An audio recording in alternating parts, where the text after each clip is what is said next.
हे झटपट तयार होणारा मशरूम मसाला बनवूया. त्यासाठी मी हे मशरूम स्वच्छ धुवून घेतलेले आहेत. आता मसाला काय घ्यायचा ते तुम्हाला दाखवते. हे ब्राऊन केलेला कांदा तुम्ही असा ब्राऊन ओनियन करून घेऊ शकता. तर हा मिक्सरच्या भांड्यात घालणार आहोत. याच्यामध्ये घालूया थोडंसं मीठ, थोडीशी हळद, लाल मिरची पावडर किंवा तुमचा साठवणीचा मसाला कुठला पण घेऊ शकता आणि जिरे पावडर, मसाला, 2 चमचे दही, कोथिंबीर. आता हे मिक्सरला आपण बारीक करून घेऊया.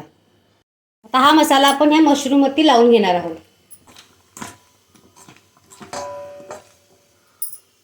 5 मिनिटं याला झाकून ठेवायचं. कढईत तेल गरम झाले. थोडासा मी बटर घातलेला आहे. त्याच्यामध्ये थोडासा तुम्ही बारीक कापलेला लसूण पण घालू शकता. कोणत्याही प्रकारची टोमॅटोची पेस्ट किंवा काजू वगैरे न घालता हा मशरूम मसाला खूपच छान होतो.